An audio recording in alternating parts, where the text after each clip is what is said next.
Europe 1. Pascal de la Tour du Pin.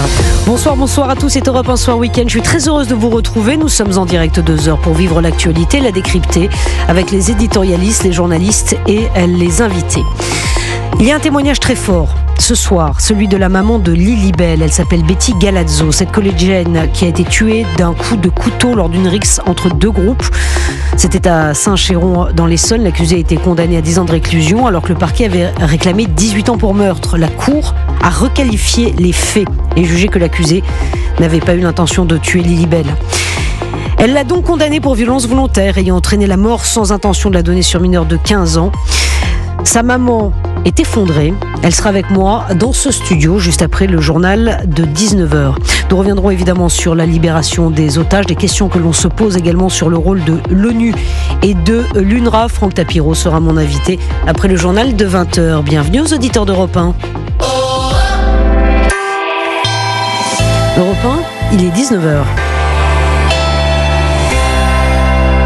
Europe 1 Soir Week-end. 19h, 21h, Pascal de la Tour du Pin. Comment vont les 3 otages libérés ce soir? Où sont la femme et les 2 enfants Bibas? L'État hébreu attend des réponses du Hamas. Nous sommes en Israël dès le début de ce journal. Question aussi, je vous le disais, sur le rôle de l'ONU et de l'UNRWA. D'après 3 otages israéliennes libérées dimanche dernier, une partie de leur captivité a été passée dans des abris appartenant à l'agence de l'ONU pour les réfugiés palestiniens. Et puis aujourd'hui, 1er février, la bonne nouvelle vient du prix de l'électricité. Ce prix va baisser de 15%. En revanche, les rémunérations du livret A et du livret d'épargne populaire vont baisser. Quelques hausses, notamment le prix des péages. Reportage en région PACA dans ce journal. Et puis, le temps, quelle est la tendance, Anthony Kazmarek, ce soir? Eh bien, la tendance est belle pour demain dimanche sur presque tout le pays, en dehors de quelques gouttes vers le Finistère et de quelques averses près de la Méditerranée. Ce temps sec va donc favoriser la décrue dans les 8 départements du nord-ouest, toujours en vigilance orange inondation. Et puis les températures, fraîcheur le matin avec du gel généralisé et dans l'après-midi entre 4 et 16 degrés. Les météos complètes à la fin de ce journal. Europe 1. Les 3 otages libérés ce matin vont relativement bien d'après l'armée israélienne. Ils ont été libérés tôt dans la matinée après 484 jours de captivité. Ofer Calderon, le franco-israélien, est un homme libre.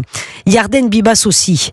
Mais il est rentré sans sa femme et ses 2 enfants. Frédéric Simon, vous êtes avec nous en direct de Tel Aviv. Quelles sont les nouvelles des otages ce soir, Frédéric Simon?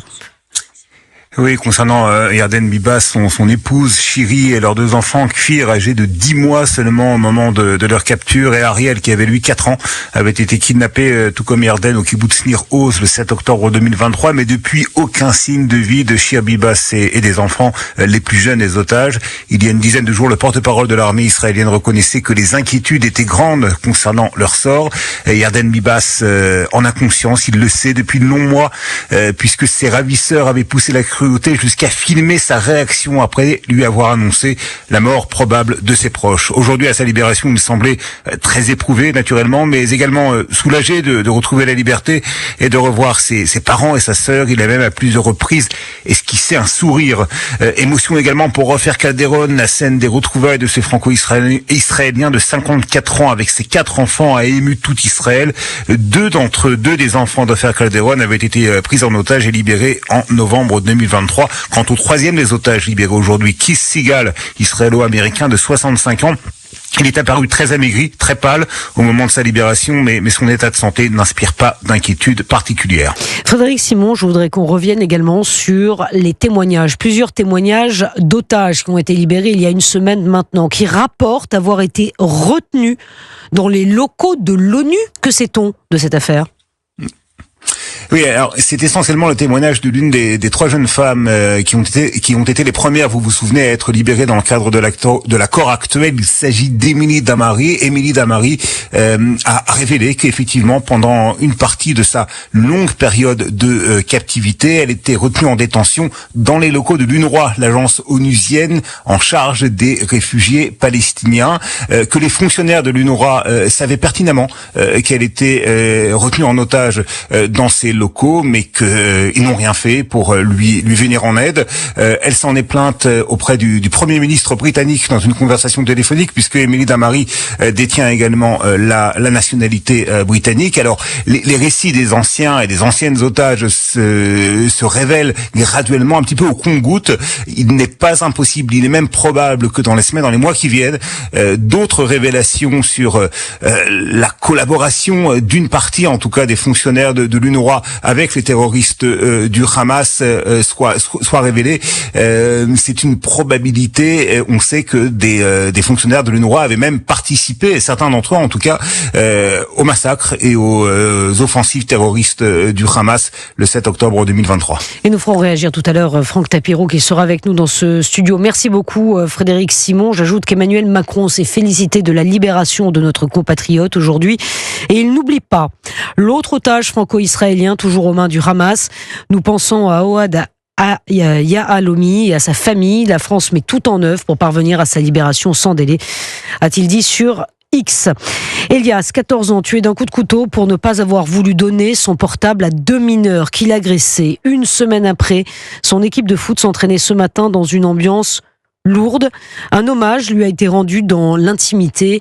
L'émotion était évidemment très vive. Reportage européen, Guillaume Dominguez.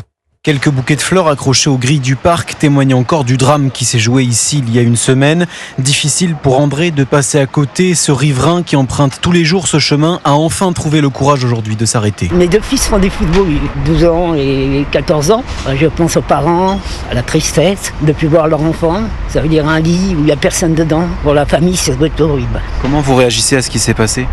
C'est la violence, pour rien du tout, pour un téléphone. C'est devenu banal, souffle-t-il, une fatalité à laquelle Hamza refuse de se résoudre. Pour cet éducateur sportif, une semaine après le drame, la tristesse a laissé place à la colère. Je constate, malgré tout ce qui est dit, tout ce qui est fait, ça continue en fait. C'est une recrudescence de violence permanente, un peu partout en France, dans les quartiers, entre les jeunes, et puis un peu de négligence aussi au niveau des parents, je dirais. C'est récurrent, malheureusement. Malgré les marches blanches et tout ce qu'on fait pour éradiquer ça, ça continue. Et en accord avec la famille d'Elias, son club de football a ouvert ce samedi une cagnotte. Les fonds recueillis seront reversés à une association. Et Betty, la maman de Lilibelle, morte à la suite d'un coup de couteau car elle s'était interposée dans une rixe, est mon invitée juste après le journal. L'accusé a été condamné, je vous le disais, à 10 ans de réclusion pour violence volontaire ayant entraîné la mort sans intention de la donner, alors que le parquet demandait 18 ans pour meurtre. Cette maman est effondrée. Elle va interpeller le garde des Sceaux en direct sur Europe 1. Ce sera dans quelques minutes. Il est 19h07. Aujourd'hui, 1er février, voici ce qui change pour notre porte-monnaie. La bonne nouvelle vient des prix de l'électricité. Moins 15%, c'est une belle baisse. En revanche, les rémunérations du livret A et du livret d'épargne populaire vont baisser. Quelques hausses de prix sont à prévoir, notamment sur certains paquets de cigarettes et les péages. Alors justement, en région PACA, par exemple, le prix des autoroutes augmente de 0,77%. C'est en dessous de l'inflation, mais cette hausse vient s'ajouter à 2 très fortes augmentations ces dernières années. Les automobilistes oscillent entre colère et fatalisme. Reportage de la correspondante d'Europe 1, Nina Pavan, à Lançon de Provence sur l'A7. Beaucoup se sont fait une raison en prenant la route aujourd'hui. Une fois de plus, on paye. On paye beaucoup. Tout augmente, alors on s'y attendait. C'est toujours trop cher. Vous essayez d'éviter les péages ou pas ? Ouais, tant que je peux, ouais. Éviter les péages, impossible pour Jean-Claude. Je pars de Nice et je vais jusque dans les Ardennes. Là, vous savez à peu près combien vous coûte le trajet aujourd'hui, par exemple ? Oui, 97 €. En Provence, ce sont surtout les longs trajets qui augmentent, plus 30 centimes pour aller de Marseille à Lyon. Cela vous coûtera donc 28 €. Alors Gérard et Linda préfèrent ne pas regarder l'addition quand ils passent au péage. Comme on a le télépéage automatique, on ne se rend pas trop compte. Ouais, c'est moins douloureux au passage, quoi. Voilà, exactement. En revanche, les trajets du quotidien n'augmentent pas, explique Vinci, après 2 ans de hausse. Un Marseille-Toulon, par exemple, à 8 € ne vous coûtera pas plus cher cette année. Marseille, Nina Pavan, Europe 1. Et puis aujourd'hui, 1er février, c'est aussi la fin du Dry January. Vous l'aviez fait, Anthony ? Absolument pas. Non, absolument pas. Je vais le faire en mars, je ferai le Dry March. C'est pas mal. Oui, et pourquoi pas en février ? Non, c'est trop court, il y a 28 jours seulement quand même. Bref, ceux qui s'étaient lancé le défi, peut-être vous d'ailleurs, auditeurs d'Europe 1 qui nous écoutez, ont-ils réussi ? Mathis Lang avait échangé le mois dernier avec 3 téméraires qui s'étaient lancés dans ce challenge ont-ils réussi à tenir un mois après? Eh bien, il est allé leur poser la question. Reportage. Oui, et j'avais discuté avec Nora début janvier. Elle avait tout prévu, notamment d'apporter ses propres boissons sans alcool aux soirées.